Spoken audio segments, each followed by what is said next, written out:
नमस्कार, मी डॉक्टर चंद्रशेखर हाळिंगळे. मी सायकियाट्रिस्ट म्हणजे मनोविकार तज्ज्ञ म्हणून गेली 15 वर्ष मिरज येथे प्रॅक्टिस करत आहे. आज आपण बाल समस्या म्हणजे चाइल्ड सायकियाट्री मधला एक विषय तो म्हणजे ऑटिझम, यालाच ऑटिझम स्पेक्ट्रम डिसऑर्डर असं आपण म्हणू शकतो.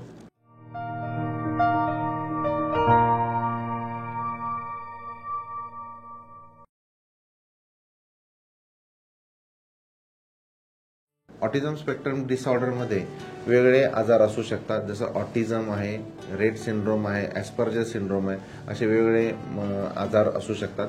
काही प्रमुख लक्षणं मी सांगू इच्छितो. यामध्ये स्वमग्नता किंवा ऑटिझमचा जो मुलगा आहे तर त्याच्यामध्ये प्रमुख लक्षण दिसतं तो म्हणजे पेशंट एकटाच असतो, आपल्या तंद्रीतच असतो. त्याचं कम्युनिकेशन कमी असतं, तो इतरांशी जास्ती बोलू शकत नाही.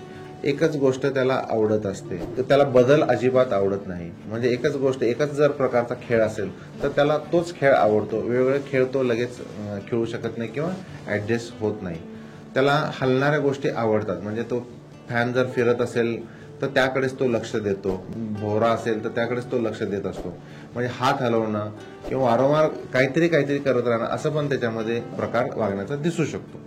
काही पेशंटमध्ये अतिसंवेदनशील असतात, म्हणजे त्यांना फार लाईट आवडत नाही, आवाज पण त्यांना आवडत नाही. आवाज झाला तर ते फार चिडचिड करतात.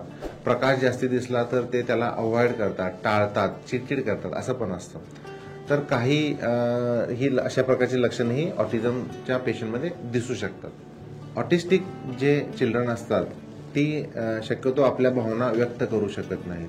इतरांच्या बोलण्याकडे ते लक्ष देत नाहीत. स्वतः पण ते एक्सप्रेस करू शकत नाहीत.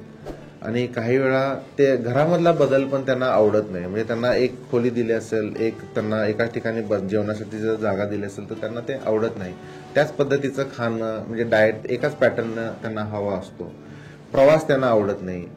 तसं केलं तर ते लगेच चिडचिड करतात. तर अशी सर्व लक्षणं ही ऑटिझमच्या मुलामध्ये दिसू शकतात.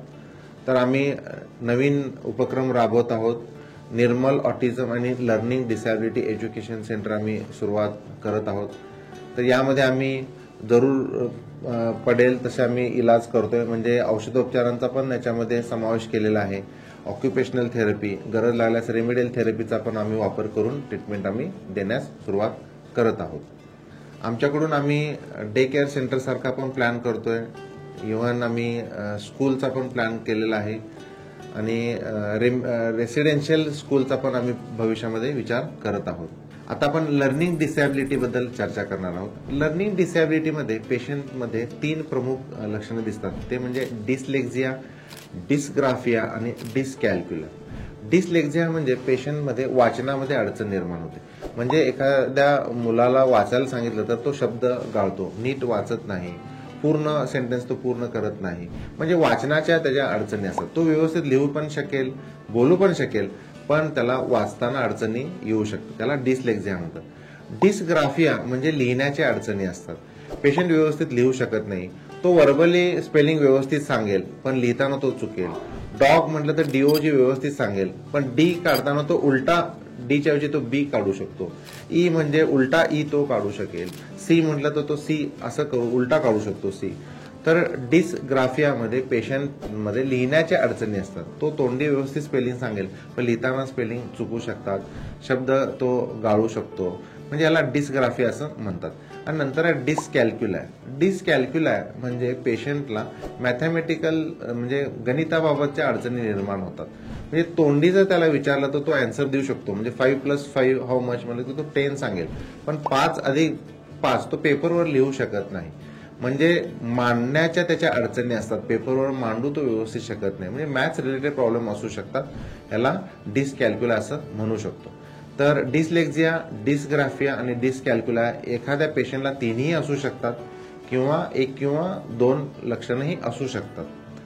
तर यासाठी पेशंटमध्ये आपण रेमेडियल थेरपीचा वापर करू शकतो. पेशंटमध्ये जर असोसिएटेड जर मानसिक आजार असेल तर त्याची पण आपण ट्रीटमेंट करू शकतो. म्हणजे लर्निंग डिसॅबिलिटी बरोबर ऑटिझम असेल, एडीएचडी असेल तर हे सर्व काही लहान मुलांच्या ज्या समस्या असतील तर अशी काही लक्षणं असतील तर त्यांचा आपण ड्रग थेरपी, काउन्सिलिंग, बिहेवियर थेरपीचा वापर करू शकतो. या केसेसमध्ये रेमेडियल थेरपी, ऑक्युपेशनल थेरपीचा वापर करून आपण ट्रीटमेंट करू शकतो.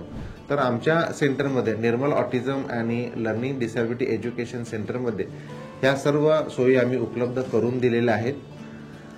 तर आपण लहान मुलांच्या भविष्यासाठी आपण वेळीच जर या आजाराबद्दल जर लवकर जाण करून जर अवेअर झालो तर त्यांचा आपण भविष्यामध्ये एज्युकेशनमध्ये त्यांना जे आपल्याला प्रोग्रेस एक्सपेक्ट करतो ते आपण अचीव्ह करू शकतो असं आम्हाला वाटतं. पुन्हा आपण भेटूया नवीन मानसिक आजाराबद्दल चर्चा करण्यासाठी. तोपर्यंत नमस्कार.